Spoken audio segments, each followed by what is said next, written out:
Hello बच्चों, स्वागत है आपका हमारे YouTube channel online study forum में। आज हम लोग types of beam and types of loading के साथ साथ रिएक्शन एट सपोर्ट्स के बहुत सारे क्वेश्चंस को सॉल्व करेंगे। ये आपका इंजीनियरिंग मैकेनिक्स का सेकेंड यूनिट है, इक्विलिब्रियम, उसमें पढ़ना है और ये बहुत ही महत्वपूर्ण है क्योंकि इससे अक्सर आपके लॉन्ग क्वेश्चन पूछे जाते हैं। प्रायः 6 नंबर के क्वेश्चन इससे आते हैं जो कि आप अभी सॉल्व करेंगे। तो चलिए हम लोग पहला क्वेश्चन अभी हम लोग देखते हैं। सबसे पहले टाइप्स ऑफ बीम के बारे में। तो देखिए आपके स्क्रीन के ऊपर दिख रहा होगा कि टाइप्स ऑफ बीम, कितने तरीके के बीम होते हैं। तो ये थियोरिटिकल क्वेश्चन में कभी कभी पूछा जाता है एसबीटी के द्वारा। तो देखिए टाइप्स ऑफ बीम में हम देख रहे हैं, सबसे पहला जो होता है वो हमारा होता है कैंटिलीवर बीम। Cantilever beam. दूसरा होता है सिंपली सपोर्टेड बीम। तीसरा होता है हमारा ओवरहैंगिंग बीम। चौथा फिक्स्ड बीम एंड पांचवा कंटिन्यूअस बीम। देखिए इसके अलावा भी कुछ और तरीके के बीम्स होते हैं, लेकिन ये जो है 5 मुख्य बीम हमारे हैं। जैसे छठा आप बीम ले सकते हैं, प्रॉप्ट कैंटिलीवर भी होता है, लेकिन जनरली हमें इन 5 बीम को ही ध्यान में रखना है। तो चलिए सबसे पहले हम लोग देखते हैं कैंटिलीवर बीम क्या होता है। तो कैंटिलीवर बीम देखेंगे हम लोग। तो देखिए ये आपका कैंटिलीवर बीम शो हो रहा होगा। इसमें क्या होता है कि कोई भी बीम, ऐसा बीम जिसका एक एंड फिक्स्ड हो, यानी एक एंड जो हो वो फिक्स्ड हो और दूसरा एंड क्या हो, फ्री हो। देखिए ये 2 एंड है, ये पहला एंड जो है वो फिक्स्ड है और दूसरा एंड जो है वो फ्री है। तो ऐसा बीम जहाँ भी होगा उसको हम लोग कहेंगे कैंटिलीवर बीम। इसका डेफिनेशन आप देखिए, a beam which is fixed at one end and free at other end is known as cantilever beam. ठीक है, सिंपल। जब भी डेफिनेशन आप लिखेंगे तो इसका लिखेंगे beam which is fixed at one end and free at other and. Clear है? तो ऐसा बीम क्या हो जाएगा, कैंटिलीवर बीम। नेक्स्ट आप देखिए आता है हमारा सिंपली सपोर्टेड बीम। देखिए यहाँ देखने से आपको, जब ये पढ़ेंगे तो आपको लग रहा होगा कि सिंपली सपोर्टेड का मतलब क्या होता है। ऐसा बीम जो सपोर्टेड हो, किसी भी चीज़ से दोनों तरफ सपोर्टेड हो। तो जैसे यहाँ देखिए, अ बीम सपोर्टेड और resting freely on the support at its both end is known as simply supported beam. मतलब ऐसा बीम, कोई ऐसा बीम जिसका दोनों छोर जो हो वो किसी सपोर्ट पे रेस्ट कर रहा हो। ठीक है, ये आपका क्या है, सपोर्ट है और ये आपका बीम है। तो ऐसा बीम जिसका दोनों एंड किसी सपोर्ट पे सपोर्टेड हो उसको हम लोग कहेंगे simply supported beam. A beam which is supported at both end is known as simply supported beam. क्या लिख सकते हैं इसको, a beam supported at both end is known as simply supported beam। ठीक है, नेक्स्ट देखिए, नेक्स्ट है हमारा, नेक्स्ट है ओवरहैंगिंग बीम। तो ओवरहैंगिंग बीम क्या होता है, ये सिंपली सपोर्टेड बीम की तरह ही होता है, बट इसमें क्या होता है कि दोनों सपोर्ट के बियॉन्ड हमारा कुछ पार्ट जो होता है बीम का वो एक्सटेंडेड होता है। देखिए ये जो पार्ट आपको दिख रहा होगा, यदि आप इससे इधर बाएं का पार्ट ले लें तो ये आपको सिंपली सपोर्टेड दिखेगा, लेकिन यहाँ पे सपोर्ट के बियॉन्ड कुछ पार्ट जो है वो लटका हुआ होता है। तो ऐसे बीम को हम लोग कहते हैं ओवरहैंगिंग बीम। देखिए यहाँ पे क्या लिखा है, if the end portion of the beam is extended beyond the support, that means यदि किसी बीम का एंड पोर्शन जो है वो सपोर्ट के बियॉन्ड फैला हुआ है, सपोर्ट के बियॉन्ड फैला हुआ है, तो ऐसे बीम को हम लोग कहेंगे ओवरहैंगिंग बीम। ठीक है, ये वाला जो है आपका ओवरहैंगिंग बीम का एग्जाम्पल है। देखिए यहाँ से हमारा बीम यहाँ तक है, पहला सपोर्ट तो एक एंड पे है, लेकिन दूसरा सपोर्ट यहाँ यदि होता, यहाँ पे यदि होता तो ये क्या हो जाता हमारा सिंपली सपोर्टेड, लेकिन यहाँ पे ना होके कहीं बीच में है। ठीक, इसके कारण से बीम के कुछ पार्ट जो है वो बाहर फैला हुआ है, इसलिए ये क्या कहलाएगा, ओवरहैंगिंग। मतलब ओवरहैंगिंग मतलब हैंगिंग मीन्स लटका हुआ है और over means beyond the support. तो इसको कैसे हम लोग लिखेंगे? A beam whose end portion or whose some part is extended beyond the support is known as overhanging beam. A beam whose end portion या कह सकते हैं some part, whose end portion या some part is extended beyond the support is known as क्या? is known as overhanging beam। Clear है? तो overhanging beam आप समझ गए। अब देखिए, अब नेक्स्ट है हमारा फिक्स्ड बीम। फिक्स्ड बीम क्या होता है? ऐसा बीम जिसका दोनों इंड जो है वो क्या हो? फिक्स्ड हो, जिसका दोनों इंड फिक्स्ड हो। सिंपल आप एग्जांपल इसका क्या लिखेंगे फिक्स्ड बीम का? A beam fixed at both end. A beam fixed at both end is known as fixed beam. Clear है? यहाँ पे देखिए, ये जो एग्जाम्पल है आपका, ये फिक्स्ड बीम का एग्जाम्पल है। क्यों? क्योंकि देखिए इसका पहला जो एंड है वो भी और दूसरा एंड वो भी, ये दोनों फिक्स्ड है एक वॉल में। ठीक है, इसका डेफिनेशन आप ऐसे भी दे सकते हैं, a beam whose both end are fixed और built in walls is known as fixed beam. ठीक है, a fixed beam is also known as built in और इनकस्टर्ड बीम। फिक्स्ड बीम को एक दूसरे नाम से भी आप कह सकते हैं, बिल्ट इन बीम या इनकस्टर्ड बीम। चलिए, अब नेक्स्ट हम लोग देखते हैं कंटिन्यूअस बीम। कंटिन्यूअस बीम क्या होता है? सिंपली सपोर्टेड बीम आपने देखा था। सिंपली सपोर्टेड बीम में क्या था कि दोनों इंड पे हमारा सपोर्ट था। ठीक है, दोनों इंड पे सपोर्ट था, यानी सपोर्ट कितना था? सपोर्ट 2 था। ठीक है, दोनों इंड पे। लेकिन यदि सपोर्ट हमारे पास 2 के अलावा बीच में कहीं लग जाए, यानी 2 के अलावा सपोर्ट हो, तो ऐसे बीम को हम लोग कहेंगे कंटिन्यूअस बीम। जरूरी नहीं है कि यहाँ पे 3 ही सपोर्ट हो सकता है, कि 4 भी सपोर्ट हो सकता है 5 भी सपोर्ट हो जाए। तो ऐसे बीम को हम लोग कहेंगे कंटिन्यूअस बीम। तो इसका डेफिनेशन कैसे लिखेंगे? A beam which is provided more than 2 support is known as continuous beam. तो इसको ऐसे भी आप लिख सकते हैं, a beam which is supported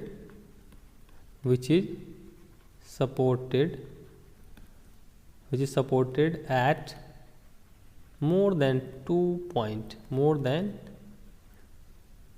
point।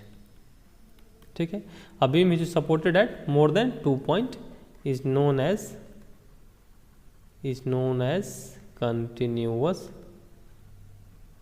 continuous beam। Clear है? अब नेक्स्ट हम लोग बढ़ते हैं। देखिए, हमने अभी क्या देखा है? टाइप्स ऑफ बीम देखा है, जिसमें 5 तरीके के बीम हमने देखे हैं। पहला कैंटिलीवर बीम, दूसरा सिंपली सपोर्टेड बीम, तीसरा फिक्स्ड बीम, चौथा कंटिन्यूअस बीम। ठीक है, और 5वां हमने क्या देखा है? Overhanging beam. ठीक है, ये 5 तरह के बीम आपने देख लिए। अब नेक्स्ट हम लोग बढ़ते हैं टाइप्स ऑफ लोड। ठीक है, जब तक हम लोग टाइप्स ऑफ बीम और टाइप्स ऑफ लोड नहीं समझेंगे, तब तक हम लोग रिएक्शन एट सपोर्ट या सपोर्ट रिएक्शन वाले जो भी प्रश्न आएंगे उसको हम लोग सॉल्व नहीं कर पाएंगे। तो चलिए हम लोग बढ़ते हैं अब टाइप्स ऑफ लोड की तरफ। चलिए टाइप्स ऑफ लोड की तरफ बढ़ते हैं। तो पहला देखिए क्या है हमारा, 3 तरीके के लोड जनरली पाए जाते हैं। पहला होता है कंसंट्रेटेड और पॉइंट लोड, दूसरा है हमारा यूनिफॉर्मली डिस्ट्रीब्यूटेड लोड, इसको शॉर्ट फॉर्म में हम लोग लिख सकते हैं UDL, और तीसरा है हमारा uniformly varying load UVL। Clear है? अब देखिए कंसंट्रेटेड और पॉइंट लोड, यहाँ नाम से आपको लग रहा होगा कि कंसंट्रेटेड और पॉइंट लोड क्या है। ये ऐसा लोड है जो किसी एक पर्टिकुलर पॉइंट पे एक्ट हो रहा होता है। ठीक है, यहाँ देखिए डेफिनेशन क्या है, a concentrated load is one which is considered to act at a point. ठीक है, किसी एक पॉइंट पे यदि ऐसा कोई लोड हो जो किसी एक पर्टिकुलर पॉइंट पे लगे तो उसको हम लोग कहते हैं पॉइंट लोड या कंसंट्रेटेड लोड। ठीक है, load acting at a point is known as concentrated load, ये इसी को हम लोग कहते हैं पॉइंट लोड। क्लियर है? तो ऐसा लोड जो किसी पर्टिकुलर एक पॉइंट पे लग रहा हो उसको हम लोग कहेंगे कंसंट्रेटेड लोड। ये कहीं भी लग सकता है, इस बीम पे कहीं भी लगा सकते हो, उसको यहाँ लगा दे, यहाँ पे लगा दे, या फिर यहाँ लगा दे। ठीक है? और ज़रूरी नहीं है कि किसी एक ही पॉइंट पे हमारा पॉइंट लोड लग रहा होगा, एक से ज़्यादा पॉइंट पे भी हमारा पॉइंट लोड लग रहा होगा। क्लियर है? अब देखिए दूसरा आता है हमारे पास क्या, यूनिफॉर्मली डिस्ट्रीब्यूटेड लोड। देखिए यूनिफॉर्मली डिस्ट्रीब्यूटेड लोड क्या होता है, ये एक ऐसा लोड है जो कि बीम पे यूनिफॉर्मली डिस्ट्रीब्यूटेड होता है। यूनिफॉर्मली, देखिए ये आपका जो है वो यूडीएल है, ये क्या है, यूडीएल है। इसमें देखिए लोड जो है यूनिफॉर्मली हर एक पॉइंट पे डिस्ट्रीब्यूटेड है। इसका डेफिनेशन देखिए क्या है, uniformly distributed load is one which is spread over a beam in such a manner that rate of loading W is uniform along the length. ठीक है? तो इसको कैसे हम लोग समझ कैसे सकते हैं वो देखिए। सबसे पहले हम लोग एक बनाते हैं सिंपली सपोर्टेड बीम। ये देखिए आपका सिंपली सपोर्टेड बीम हो गया। ठीक है? ये आपका सिंपली सपोर्टेड बीम हो गया और ये सपोर्ट है इसका। ठीक है? अब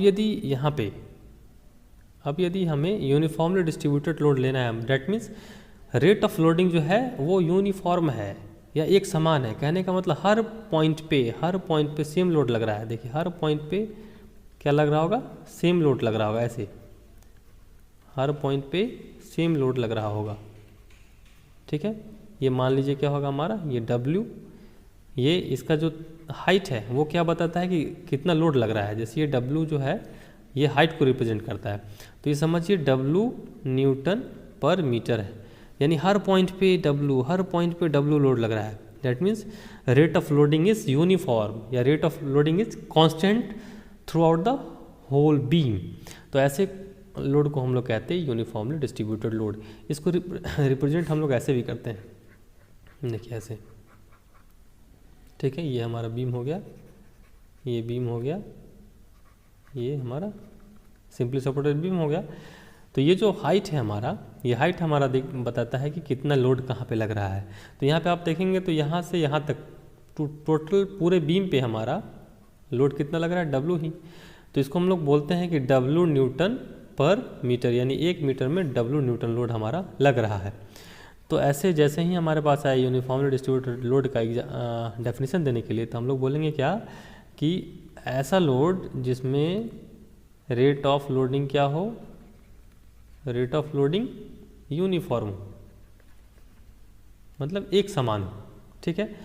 तो ऐसा लोड जहाँ रेट ऑफ लोडिंग यूनिफॉर्म हो उसको हम लोग यूनिफॉर्मली डिस्ट्रीब्यूटेड लोड कहेंगे। और ये कैसा शेप का होता है, ये हम कह सकते हैं कि ये रेक्टेंगुलर शेप का होता है। रेक्टेंगुलर शेप का होता है। देखिए यहाँ पे ये एक रेक्टेंगल का निर्माण कर रहा है, देखिए। ठीक है? क्लियर है? तो अब यदि आपसे पूछे कि इसका सेंटर ऑफ ग्रेविटी कहाँ पे होगा, यदि आपको इसका एक रिजल्टेंट लोड में ड्रॉ करने के लिए बोले तो कैसे आप ड्रॉ करेंगे। देखिए रिजल्टेंट, तो ये हमारा देखिए सिंपली सपोर्टेड बीम का ये सपोर्ट रिएक्शन हो गया दोनों एंड पे। अब हम कह सकते हैं कि यहाँ पे टोटल लोड कितना लग रहा होगा। सपोज कीजिए यदि ये लेंथ L है, यदि ये टोटल लेंथ L है, मतलब बीम का लेंथ L है और रेट ऑफ लोडिंग W है, मीन्स W न्यूटन पर मीटर, यानी 1 मीटर में W लग रहा है। तो ये बीम पे टोटल लोड कितना लग रहा होगा, टोटल लोड लग रहा होगा हमारा W इंटू L। ठीक है? क्योंकि 1 मीटर में W न्यूटन, तो L मीटर में कितना लोड, WL लोड। और ये कहाँ पे एक्ट हो रहा होगा, तो आप जानते हैं कि रेक्टेंगुलर सेक्शन का सेंटर ऑफ ग्रेविटी बीचों बीच होता है। डैट मीन्स हम कह सकते हैं कि यहाँ पे सेंटर ऑफ ग्रेविटी इसके बीचों बीच काम कर रहा होगा, और वो कितना हो जाएगा, WL। यानी ये टोटल लोड हम मान सकते हैं कि वो इस पॉइंट पे बीच में काम कर रहा है। That means a uniformly distributed load can be replaced by a point load और कंसंट्रेटेड लोड। ठीक है? और उसका मैग्नीट्यूड कितना होगा, डैट मीन्स मैग्नीट्यूड हो जाएगा हमारा length into rate of loading. तो W रेट ऑफ लोडिंग है, L से मल्टीप्लाई कर देंगे तो हमारा ये हो जाएगा टोटल WL। नेक्स्ट चलिए हम लोग देखते हैं uniformly distributed load. Uniformly distributed load हो गया हमारा। अब हम लोग बढ़ते हैं यूनिफॉर्मली वैरिंग लोड की तरफ, ठीक है। यूनिफॉर्मली वैरिंग लोड की तरफ हम लोग बढ़ते हैं। तो देखिए यूनिफॉर्मली वैरिंग लोड क्या है। अभी हमने देखा था यूनिफॉर्मली डिस्ट्रीब्यूटेड लोड, तो वो कैसा था एक बार हम फिर से रिकैप करते हैं। ये हमारा हो गया सिंपली सपोर्टेड बीम, क्यों? क्योंकि दोनों एंड पे सपोर्ट लगा है। और जहाँ भी हमारा यूनिफॉर्मली डिस्ट्रीब्यूटेड लोड रहेगा तो इस तरीके का हमारा डायग्राम बनेगा ऐसा। ये हमारा क्या है, rate of loading. Rate of loading देखेंगे आप तो हर जगह W है, मतलब ये जो थिकनेस है ये हर जगह कांस्टेंट है। ईच एंड एवरी पॉइंट आप देखेंगे कि रेट ऑफ लोडिंग क्या है, कांस्टेंट है, W ही है, ठीक। तो ऐसे लोड को हम लोग कहते हैं UDL, ठीक है। लेकिन अब यहाँ पे हमें तीसरा टाइप का लोड आ रहा है, यूनिफॉर्मली वैरिंग लोड। तो यूनिफॉर्मली वैरिंग लोड कैसा होता है, ऐसा लोड जो वैरी करे, ऐसा लोड जो वैरी करे। ये कौन सा बीम हो गया हमारा, सिंपली सपोर्टेड बीम। अब इसमें क्या करना है, हमको लोड को वैरी करवाना है। तो ऐसा लोड जो वैरी करे और साथ ही साथ क्या, यूनिफॉर्मली वैरी करे। देखिए ऐसा लोड जो वैरी तो करे लेकिन कैसे, यूनिफॉर्मली वैरी करे। तो यहाँ से हम लोग क्या करेंगे, सपोज कीजिए यहाँ से हम लोग ऐसे, देखिए ट्रायंगुलर शेप, ये क्या, ऐसा लोड क्या होगा, ट्रायंगुलर शेप होगा। यूनिफॉर्मली वैरिंग लोड जो होगा वो ट्रायंगुलर शेप का होगा। क्यों, देखिए यहाँ पे आप देखेंगे तो एक समान रूप से ये बढ़ रहा है, एक समान रूप से ये बढ़ रहा है, ठीक है। तो ये लोड समझिए आप ऐसा, देखिए रेट ऑफ लोडिंग क्या हो रहा है, बढ़ रहा है, यूनिफॉर्मली बढ़ रहा है। ये अभी मान लीजिए क्या है, रेट ऑफ लोडिंग 0 है यहाँ पे क्या है, 0 है। और यहाँ पे मान लीजिए W न्यूटन पर मीटर है। तो आप क्या देख पा रहे हैं, रेट ऑफ लोडिंग जो है हमारा वो 0 से लेके कहाँ तक बढ़ रहा है, W। और W क्या है, ये देखिए यहाँ से यहाँ का लेंथ है W, ठीक है। तो रेट ऑफ लोडिंग हमारा बढ़ रहा है और यूनिफॉर्मली बढ़ रहा है। तो ऐसे लोड को हम लोग कहेंगे यूनिफॉर्मली वैरिंग लोड, ठीक है। अब यहाँ पे रेट ऑफ लोडिंग कहाँ से कहाँ तक बढ़ा, 0 से लेके W तक। जरूरी नहीं कि 0 से W ही बढ़े, ऐसा भी हो सकता है कि इनिशियली कुछ लोड हो। इनिशियली मान लीजिए W1 है हमारा, इनिशियली क्या है, W1 है, ठीक। और ये बढ़ सकता है कहाँ तक, सपोज कीजिए आप, ये फाइनल है हमारा W2 तक। तो ये जो बढ़ रहा है, देखिए ये जो हमारा बढ़ रहा है ये यूनिफॉर्मली यहाँ पे देखेंगे तो अब बढ़ रहा होगा, ठीक है। ये लेंथ L है, ठीक है। तो जब ऐसा लोड हमारा रहेगा यूनिफॉर्मली वैरिंग लोड, तो वहाँ पे लोड वैरी करेगा लेकिन यूनिफॉर्मली वैरी करेगा, ठीक है। तो ये जनरली कैसा शेप का होता है, ये ट्रायंगुलर शेप का होगा। ये जनरली ट्रायंगुलर शेप का होगा, या ऐसा मान ले ये ट्रैपेजॉइड शेप का होगा, ठीक है। ये देखिए ट्रैपेजॉइड शेप का हो गया, ठीक है। अब देखिए इसमें हमें क्या करना है, सपोज कि जब भी आप कोई न्यूमेरिकल सॉल्व करेंगे तो ऐसे लोड जहाँ भी आएंगे उसको आपको इक्विवेलेंट पॉइंट लोड में कन्वर्ट करना होगा। जहाँ भी यूनिफॉर्मली डिस्ट्रीब्यूटेड लोड होगा या यूनिफॉर्मली वैरिंग लोड होगा, वहाँ पे आपको यूनिफॉर्मली डिस्ट्रीब्यूटेड लोड को और यूनिफॉर्मली वैरिंग लोड को एक पॉइंट लोड में कन्वर्ट करना पड़ेगा। उसके इक्विवेलेंट जो भी पॉइंट लोड होगा उसमें आपको कन्वर्ट करना पड़ेगा। तो यदि आपसे पूछे इस लोड को कन्वर्ट करने के लिए, सपोज कीजिए लेंथ कितना है, L है, और यहाँ रेट ऑफ लोडिंग कितना है, W है। तो इसको यदि आपको बोला जाए कन्वर्ट कीजिए पॉइंट लोड के टर्म में, तो क्या करेंगे। तो देखिए हम क्या कर सकते हैं, यहाँ से टोटल लोड कितना हो जाएगा। टोटल लोड यदि बोले आपको निकालने के लिए तो क्या हो जाएगा, टोटल लोड ट्रायंगुलर शेप है तो इसका हो जाएगा W न्यूटन पर मीटर, यहाँ पे है और यहाँ पे 0 है। तो टोटल लोड जो होगा वो ट्रायंगल के एरिया के बराबर हो जाएगा 1/2 इंटू W इंटू L, यानी टोटल लोड हो जाएगा हमारा WL/2। अब ये एक्ट कहाँ पे करेगा, ये एक्ट कहाँ पे करेगा, तो ये एक्ट वहाँ पे करेगा जहाँ पे इसका सेंट्रॉइड होगा या सेंटर ऑफ ग्रेविटी होगा। तो सेंट्रॉइड कहाँ पे होता है इसका, देखिए सेंट्रॉइड होता है ऐसा, यहाँ से 1/3 पे, या इस वर्टेक्स से कितना दूरी 2/3 पे होगा, ठीक है। तो हम लोग कह सकते हैं कि ये सिस्टम को रिप्लेस करके हम एक कंसंट्रेटेड या पॉइंट लोड के टर्म में इसको दर्शा सकते हैं। कहाँ पे, यहाँ पे। और ये कितना लोड हो जाएगा, WL/2, ठीक है। यहाँ पे आ सकता है हमारा ये सपोज मान लीजिए आपका A पॉइंट है, ये सपोर्ट है और ये बी सपोर्ट है तो रिएक्शन एट सपोर्ट ए हो जाएगा, रिएक्शन एट सपोर्ट बी हो जाएगा। आपको क्वेश्चन में यही निकालना होगा, आर ए और आर बी। चलिए हम लोग एक क्वेश्चन देखते हैं। देखिए सबसे पहले ये क्वेश्चन जो है आपका SBT में आया हुआ है और 6 नंबर में पूछा गया है। देखिए और ये बहुत ही आसान क्वेश्चन है, इसे डरने की बात नहीं है, ये बहुत ही आसान क्वेश्चन है। तो चलिए सबसे पहले इसको बनाने से पहले हम लोग एक छोटा सा एक्सरसाइज कर ले।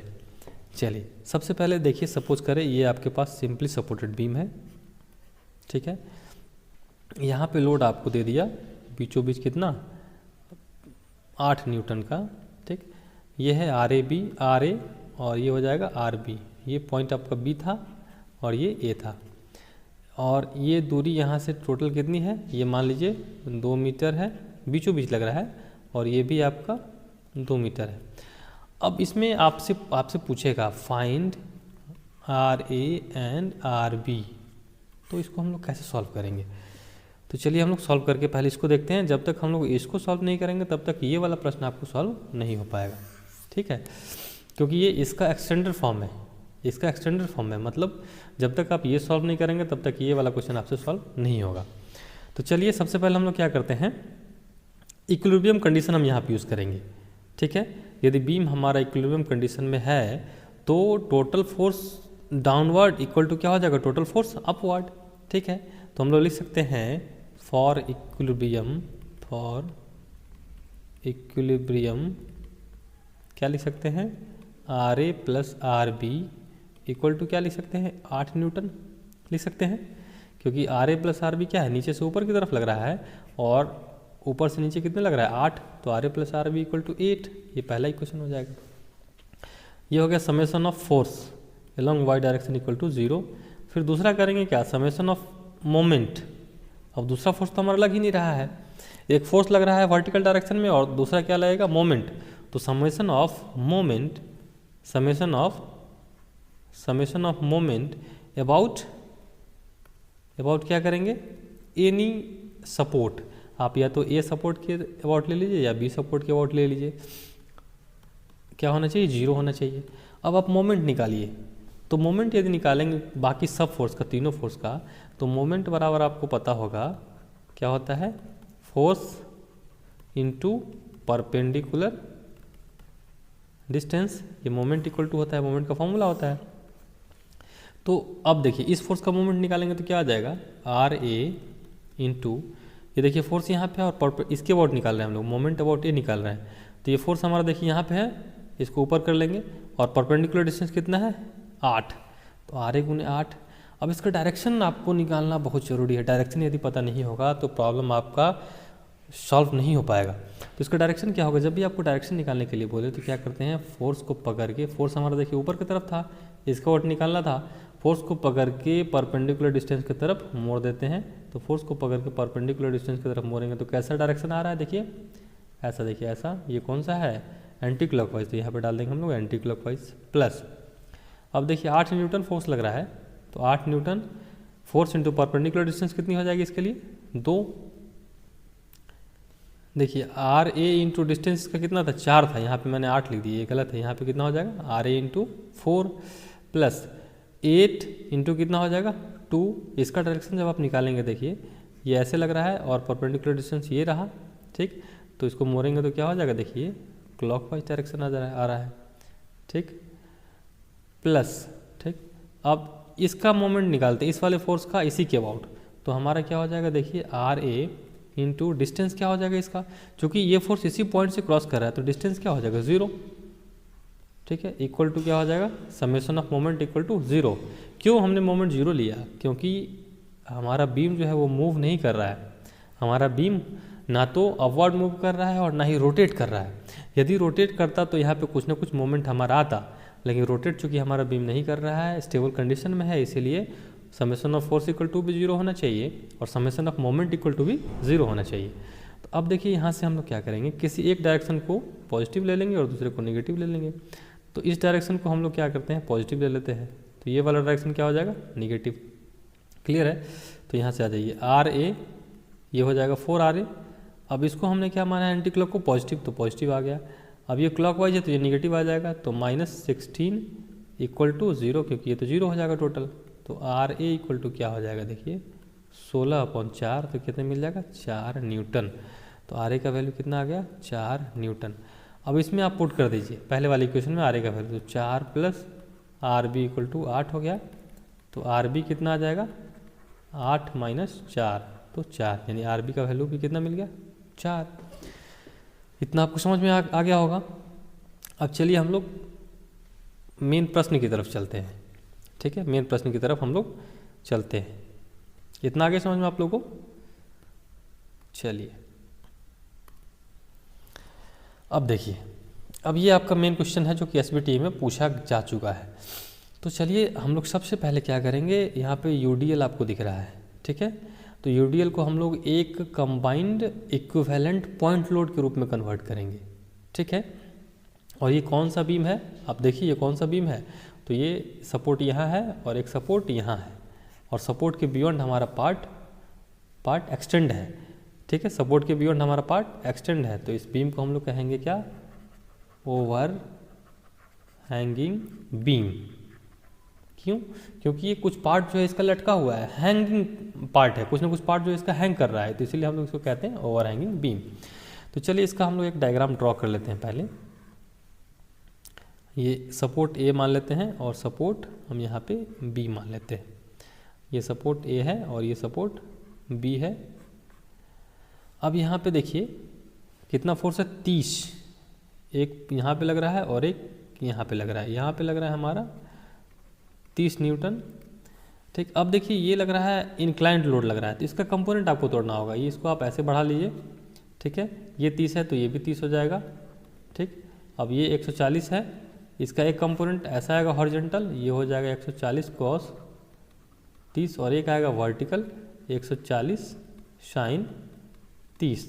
तो 140 साइन 30 करेंगे तो साइन 30 का वैल्यू कितना होता है 1/2, तो ये आ जाएगा 70। ठीक है, डेट मीन्स यहाँ पे कितना लोड लग रहा होगा, एक 70। ठीक है, चलिए अब नेक्स्ट हमारा लोड, ये हॉरिजॉन्टल जो लोड है, हॉरिजॉन्टल को हम लोग कंसीडर दूसरे डायग्राम में करेंगे, क्योंकि हॉरिजॉन्टल सिर्फ एक ही यहाँ पे आ रहा है। ठीक है, तो हॉरिजॉन्टल लोड को कौन रोकेगा, ये मैं नेक्स्ट आपको डिस्कस करूँगा। अब नेक्स्ट देखिए आपको कितना है 10 न्यूटन, यहाँ पे कितना लग रहा है 10 न्यूटन। ठीक, पहले हम लोग वर्टिकल लोड को देखते हैं, फिर हॉरिजॉन्टल को देखेंगे। अब यहाँ पे देखिए, यहाँ से ये कितना लोड लग रहा था 2 न्यूटन पर मीटर है, और कितनी दूरी है 1.5, तो टोटल लोड कितना हो जाएगा, टोटल लोड हो जाएगा हमारा कितना, टोटल लोड आप देखेंगे तो हो जाएगा, टोटल लोड हो जाएगा 2 × 1.5, तो 2 × 1.5 करेंगे तो कितना हो जाएगा 3। अब ये एक्ट कहाँ पे कर रहा होगा, इसके बीचों बीच, तो यहाँ पे हो जाएगा 3, और ये बीचों बीच एक्ट कर रहा होगा, तो यहाँ से इसकी दूरी 1.5/2 हो जाएगा, और इधर 1.5/2 होगा, इधर भी दूरी। क्लियर है इतना? अब चलिए, अब एक फोर्स आ रहा है, ये हमारा हो गया वर्टिकल हो गया, और अब हॉरिजॉन्टल कंपोनेंट हम लोग देखते हैं।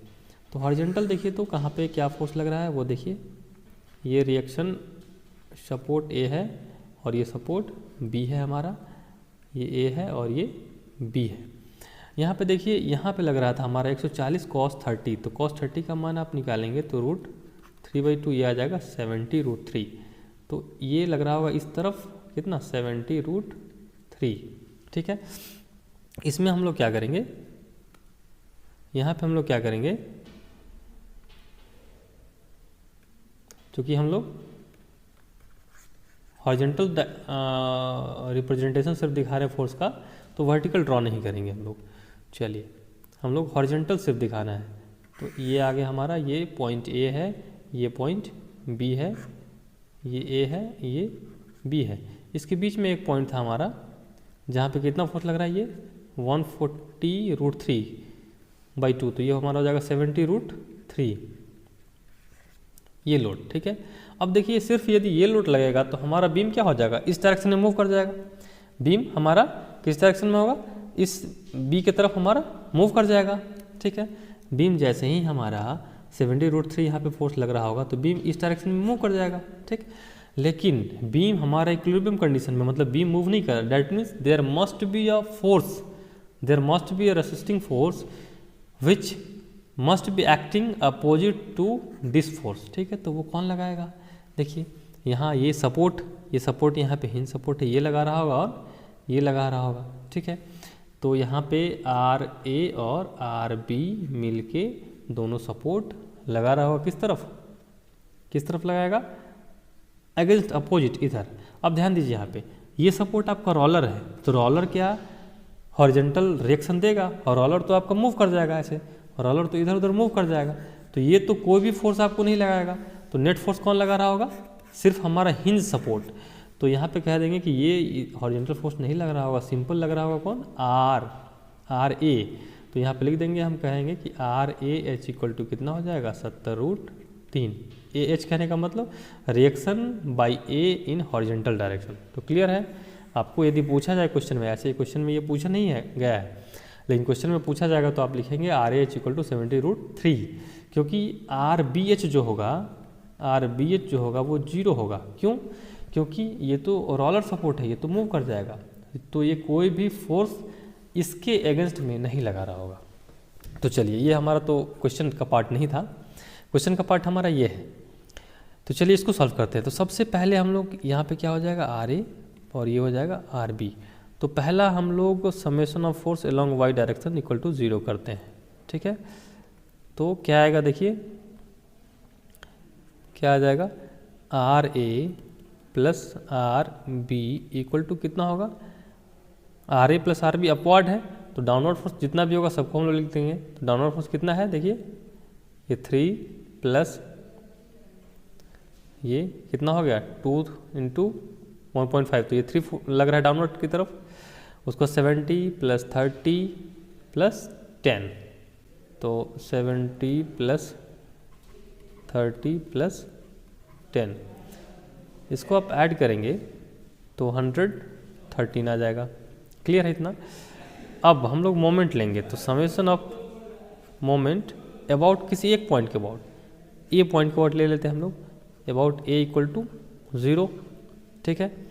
अब जब हम लोग समेशन ऑफ मोमेंट लेंगे एक पॉइंट के अबाउट, तो वो कैसे निकालेंगे, देखिए कौन कौन सा फोर्स है, ये 3 है, तो 3 इंटू इसका डिस्टेंस कितना है 1.5/2, तो 1.5/2। इसका डायरेक्शन क्या हो जाएगा, देखिए ये फोर्स ऐसे लग रहा है और डिस्टेंस ऐसा है, तो डायरेक्शन ऐसा कैसा हो जाएगा, ऐसा देखिए एंटी क्लॉकवाइज प्लस। अब देखिए दूसरा फोर्स 70 लग रहा है, इसका दूरी कितना हो जाएगा, ये दूरी, और ये दूरी कितना हमको दिया हुआ है, देखिए यहाँ पे यही लोड है हमारा, ये दूरी कितना है 2, ये है दूरी 2, और ये दूरी कितना है 2.5, और ये दूरी कितना है आपका 2, और ये दूरी है 1.5, ये क्वेश्चन में आपको दिया हुआ है। तो 70 इंटू कितना हो जाएगा 2, इसका डायरेक्शन क्या हो जाएगा, देखिए क्लॉकवाइज, देखिए इसको ये नीचे की तरफ है और यहाँ इस पॉइंट के आउट निकालना है, तो मोड़ेंगे तो हम लोग क्लॉकवाइज मिल जाएगा। प्लस 30 इंटू कितना, 30 इंटू कितना 2 प्लस 2.5, तो 4.5 डायरेक्शन क्लॉकवाइज, ठीक है। प्लस आर बी इंटू कितना 2 2 4 और 2 6.5, इसका डायरेक्शन क्या हो जाएगा एंटी क्लॉकवाइज। देखिए ये कैसे होगा, इस तरफ है फोर्स और इसके वोट निकालना है, तो ये फोर्स को परपेंडिकुलर डिस्टेंस की तरफ मोड़ेंगे, तो देखिए एंटी क्लॉकवाइज आ गया। प्लस 10 गुने कितना हो जाएगा, इसकी दूरी टोटल यहाँ से, क्योंकि इस पॉइंट के वोट निकाल रहे हैं, तो 2 और 2.5 4.5, 2 6.5 7 8, इसका डायरेक्शन क्या हो जाएगा क्लॉकवाइज। देखिए क्यों, क्योंकि ये लग रहा है ऊपर से नीचे की तरफ और डिस्टेंस हमारा ऐसा है, तो फोर्स को पकड़ के परपेंडिकुलर डिस्टेंस की तरफ मोड़ेंगे, तो देखिए कैसा है डायरेक्शन क्लॉकवाइज, तो क्लॉकवाइज डाल दीजिए। अब आप किसी एक को पॉजिटिव और बाकी सब दूसरे डायरेक्शन को नेगेटिव मान लीजिए, तो हम लोग मान लेते हैं एंटी क्लॉकवाइज को नेगेटिव, तो क्लॉकवाइज क्या हो जाएगा पॉजिटिव, ठीक है। तो अब आ जाइए, ये एंटी क्लॉकवाइज है, इसको नेगेटिव माने हैं ना हम लोग, तो ये आ जाएगा 4.5/2 नेगेटिव, प्लस यहाँ से आ जाएगा 140, क्योंकि ये क्लॉकवाइज पॉजिटिव है तो पॉजिटिव हम लोग लिख रहे हैं, प्लस ये आ जाएगा, ये कितना आ जाएगा 5 3 15 4 3 12 1 13, 135 आ जाएगा। प्लस यहाँ पे क्या आ जाएगा, देखिए ये माइनस आ जाएगा, यहाँ पे क्या आ जाएगा माइनस, क्यों, क्योंकि वो हमारा जो डायरेक्शन है वो एंटी क्लॉकवाइज है, डायरेक्शन जो है हमारा वो एंटी क्लॉकवाइज है, तो इसको हम लोग लिखेंगे आर बी इंटू 6.5, फिर प्लस ये हो जाएगा 80 क्योंकि डायरेक्शन हमारा क्लॉकवाइज है। तो यहाँ से देखिए आपको सिर्फ वेरिएबल क्या है आर बी, तो आर बी का वैल्यू आप निकाल लेंगे।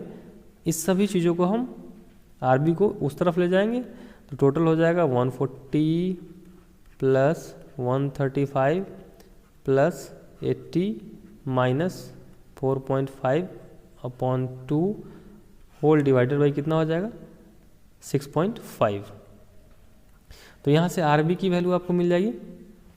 जब आर बी की वैल्यू मिल जाएगी तो पहले वाले इक्वेशन में आप आर बी का वैल्यू पुट कर देंगे, आर बी का वैल्यू पुट कर देंगे तो वहाँ से आपको आर ए की वैल्यू मिल जाएगी। क्लियर है? यहाँ तक आपको समझ में आया होगा? ठीक है, इसको आप एक बार खुद से ट्राई करें और फिर सॉल्व करने की कोशिश करें।